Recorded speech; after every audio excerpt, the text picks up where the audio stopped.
Club বিশ্বকাপের round of 16 নিশ্চিত করেছে পিএসজি ও ইন্টার মায়ামি। সেটল স্যান্ডার্সের বিপক্ষে 2-0 গোলে জিতেছে পিএসজি। অন্যদিকে পালমেইরাসের বিপক্ষে 2-2 গোলে ড্র করে শেষ 16 নিশ্চিত করে মেসির মায়ামি। এদিকে এ গ্রুপের আরেক ম্যাচে আল আহলে ও পোর্তোর মধ্যকার 4-4 সমতায় ম্যাচ শেষ হয়। পয়েন্ট ব্যবধানে পিছিয়ে থাকায় দুই দলই ছিটকে যায় টুর্নামেন্ট থেকে। বিস্তারিত মাহফুজুল ইসলামের রিপোর্টে।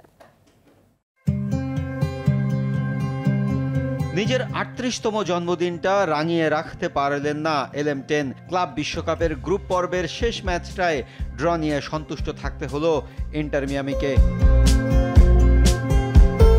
উদযাপনের শুরু ম্যাচের 16 মিনিটে হার্ড রক স্টেডিয়ামের প্রায় ৭০,০০০ দর্শককে উৎসবের উপলক্ষ এনে দেন আলেন্দে। ৬৫ মিনিটে দলের দ্বিতীয় গোলটি আসে লুইস সুয়ারেজের পা থেকে। ৮০ মিনিটে পাউলিনহোর গোলে ব্যবধান কমায় পালমেইরাস। ৮৭ মিনিটে মাউরিসিওর গোলে সমতায় তারা। শেষে ২-২ গোলের ড্র আর পয়েন্ট ভাগাভাগি করেই এই গ্রুপ থেকে শেষ 16 নিশ্চিত করল দুদল।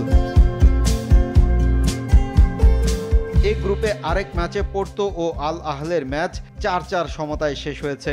দুদলই দারুণ ফুটবল খেলেও টেবিলে ৩ ও ৪ নম্বরে থেকে টুর্নামেন্ট শেষ করল। দুর্ভাগ্যের রাত গেছে অ্যাটলেটিকো মাদ্রিদের। ব্রাজিলিয়ান ক্লাব বোটাফোগোর বিপক্ষে ১-০ ব্যবধানে জিতেও শেষ 16 নিশ্চিত করতে পারেনি স্প্যানিশ জায়ান্টরা।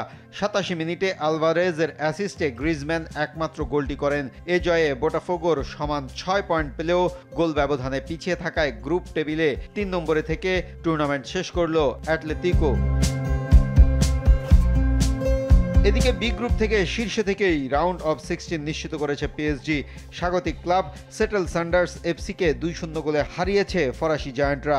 ম্যাচের ৩৫ মিনিটে গোল করে দলকে এগিয়ে নেন খিচা কাভারেস্কাইয়া। ৬৬ মিনিটে গোল করেছেন আশরাফ হাকিমি। এ জয়ে বোটাফোগো ও অ্যাটলেটিকো মাদ্রিদের সমান ৬ পয়েন্ট নামের পাশে থাকলেও গোল ব্যবধানে এগিয়ে থাকায় শীর্ষে থেকে শেষ 16তে ফরাসি চ্যাম্পিয়নরা। মাহফুজুল ইসলাম, RTV।